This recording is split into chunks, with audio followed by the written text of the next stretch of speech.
Autumn 2003. The Second Intifada is in full swing. Ongoing violence in Palestine leaves the world glued to their TV screens, with deaths of both Palestinians and Israelis being a common occurrence. At the same time this is happening, the European Union carries out a survey asking Europeans about which country they find to be the biggest threat to world peace. 59% answer Israel, making it come out on top ahead of the United States, North Korea and Iran.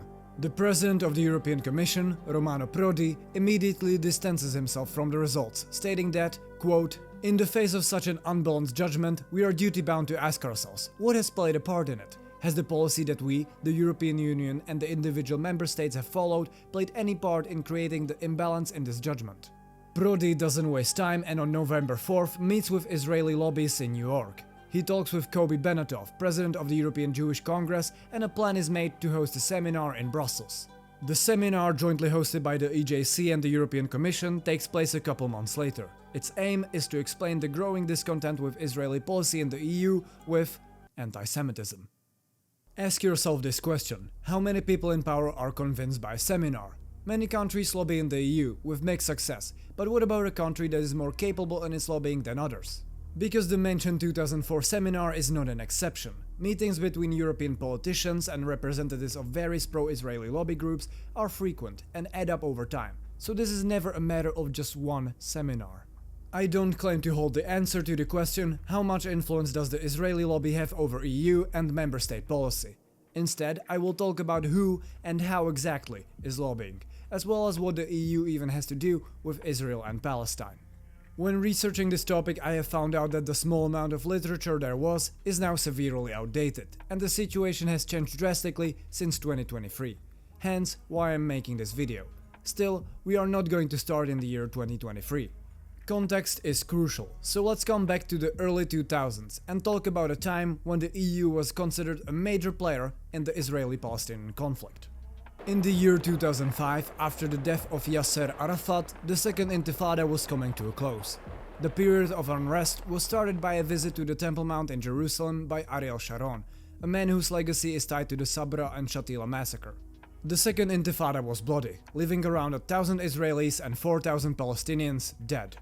One of the biggest changes the Second Intifada caused was the shifting landscape behind diplomatic efforts to resolve the conflict. While the US was still the main mediator, a new grouping started meeting in Madrid. Namely, representatives of the European Union, Russian Federation and the United Nations. The EU had leverage over Israel in terms of trade, and was also the largest donor to the Palestinian Authority. Russia enjoyed ties both to the Arab world and to the large Russian community within Israel. This format of talks was joined by the United States, and the result is what we now know as the Middle East Quartet. The Quartet adopted the EU vision of using conditional financial support to force a slow reform on the Palestinian Authority, rather than the Bush administration's aim of overthrowing Yasser Arafat. So, for a while, it looked like the dialogue might be joined by not entirely pro-Israeli actors. During the end of the Second Intifada, the peace talks seemed to work. Most significantly, Israel decided to withdraw from the Gaza Strip, a large step towards a two-state solution. However, while appeasing the Middle East Quartet was one of the aims of the withdrawal, it was in no way the main reason. The financial burden of protecting 8,500 Israeli settlers in an area with, at the time, 1.5 million Palestinians and heavy resistance activity was simply not worth the money. The good PR Israel gained from leaving Gaza was used to further solidify its grip on the West Bank. However, this new reality of a Gaza seemingly not occupied by Israel presented the EU with a unique opportunity to actively help the implementation of a two-state solution. One of the largest problems for the creation of a Palestinian state has always been freedom of movement, for both people and goods. Since the Gaza airport was destroyed by the IDF in 2001, the only major point linking Gaza to the outside world is the Rafah crossing. The European Union has very limited means for united action in terms of foreign policy. However, in 2005, it managed to use its common security and defense policy as a mechanism to create a mission to the Rafah crossing. As with everything EU related, the name is ridiculously long. Officially called the Border Assistance Mission for the Rafah crossing point, it is more commonly known under the name EUBAM Rafah. The goal of EUBAM Rafah was to monitor the flow of people and goods at the crossing during the small period between its realization and the takeover of the Gaza Strip by Hamas. In theory, this would allow for the Palestinians not exactly to have full freedom of movement, but at least to not rely on Israel for once. However, the truth was different. Whatever authority EUBAM Rafah had over the crossing was not comparable to Israeli authority. Members of the mission had to give a report to the Israeli authorities every morning.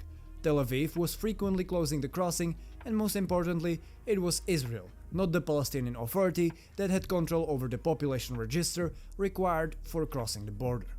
After the Hamas takeover of the Gaza Strip, the EUBAM Rafah mission lost any relevance, but the Israeli control over the crossing, even while the Europeans were there, signals that it never had much control to begin with.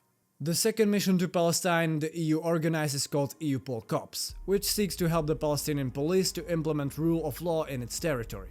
This mission is active to this day. In January 2006, Hamas won the Palestinian elections, officially ending the era of dominance of Palestinian politics by the secular Fatah.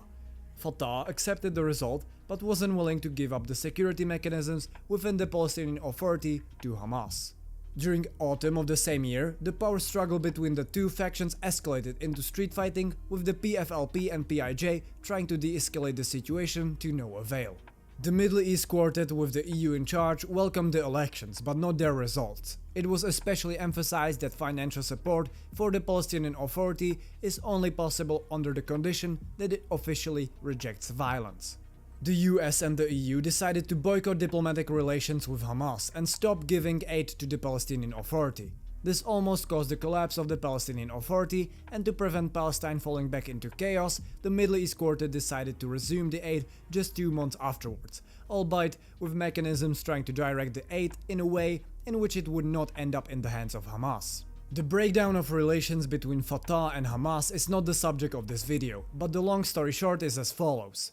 Saudi Arabia and Syria tried to reconcile the two parties to no avail.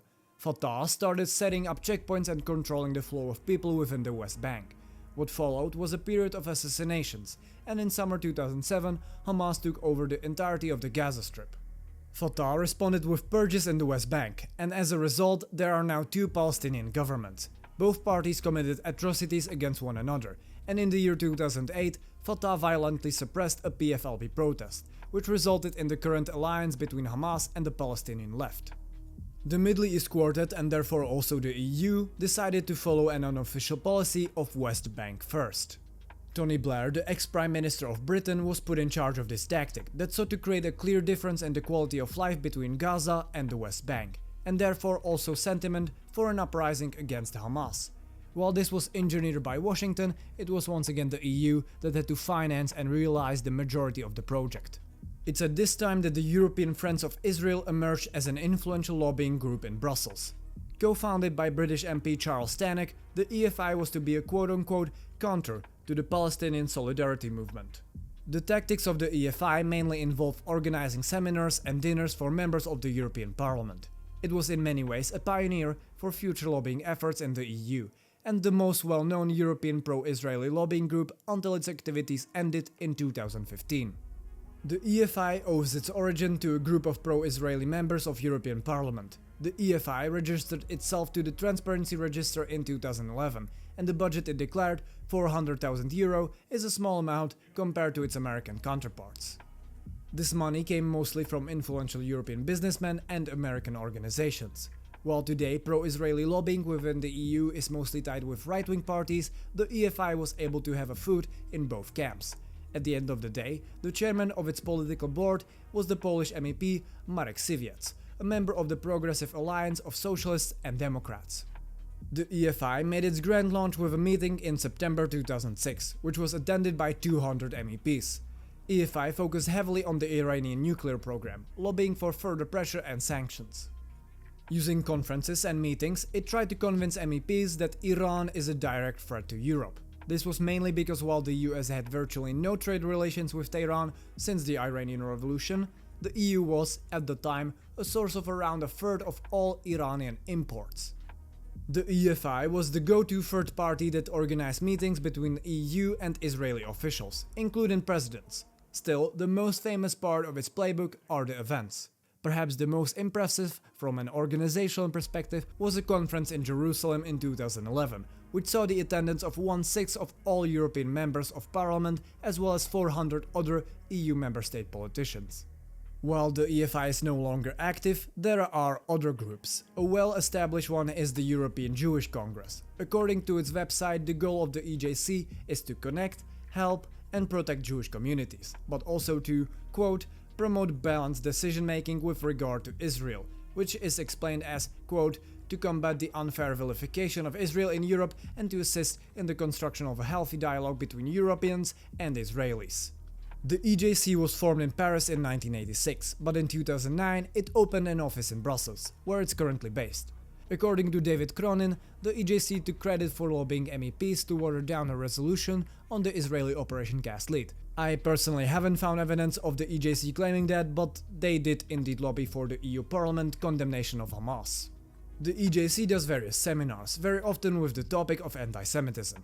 One was already discussed in the intro, but a more recent example took place, for example, in March 2025. The Hungarian presidency of the EU was a golden opportunity for the EJC because of the outstanding relations between Budapest and Tel Aviv. The EJC attended meetings with Hungarian politicians and was able to organize more seminars with their backing. The EJC has good contacts. During the Munich Security Conference 2025, the EJC president, for example, met with the president of the European People's Party. The center-right EPP is a big target for Israeli lobbying, especially because it's the largest party in the European Parliament. A new player in the game is more than aware of that. Israeli Defense and Security Forum describes itself as a, quote, group of over 35,000 reserve officers and operatives, stating that, quote, we recognize that combating anti-Semitism and anti-Israeli sentiment, both domestically and internationally, is an integral part of ensuring Israel's security. Outside of targeting EPP and Social Democrat politicians in the European Parliament, the IDSF has connections in the Knesset and the UN. IDSF claims to have presence all across Israeli universities and has expressed the ambition to start cooperating with high schools and youth movements.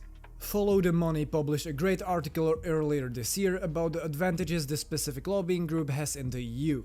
IDSF founder, Amira Vivi, had a very hostile opinion of the EU before October 7th, stating that it's anti-Semitic and anti-Zionist, due to its support of a two-state solution.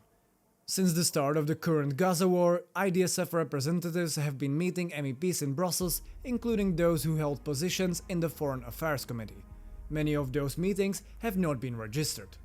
A Czech MEP for the EPP, Tomáš Dechovský, hosted an IDSF conference in the European Parliament. This conference took place at the time when the IDSF wasn't even listed in the Transparency Register, breaking the rules of the European Parliament. Turns out that the rules aren't very well enforced, at least when it comes to Israelis. IDSF representatives have been allowed access to European Parliament without proper accreditations for almost a year, relying on MEP visitor passes. The IDSF has resources. The organization declared a budget of a mere €50,000 for 2023, but according to Follow the Money, it obtained $2 million through the Central Fund of Israel alone, that being an American-based NGO. Last but not least, let's take a short look at the European Coalition for Israel, a Christian Zionist organization based in Brussels. It targets mainly the European Commission and Parliament, but it also is active all around Europe, trying to move the dialogue within Christian communities further towards Christian Zionism. Similarly to the previously discussed EJC, the ECI seeks to exploit the foreign policy mechanisms of the EU by cooperating with states that are considered outliers on the Israel-Palestine issue, such as the Czech Republic and Hungary. The ECI is sometimes credited with successfully lobbying in the EU to freeze funding for the PA just before the Palestinian elections of 2006. This claim is based on the fact that the suspension of aid to the PA happened 10 days before Hamas was elected. The European Commission did this after receiving material from the ECI and even quoting it upon deciding on the halt to aid. Are these the only pro-Israeli lobby groups in the EU? No, there are more. For example, B'nai B'rith, or the many lobbying groups active in the member states. When it comes to the member states, it's a lot more complicated. The long-lasting administration of Viktor Orbán in Hungary is an Israeli lobbyist dream, be they from the EJC or the Herzl Institute. One golden period for the Israeli lobby was, for example, France under Nicolas Sarkozy.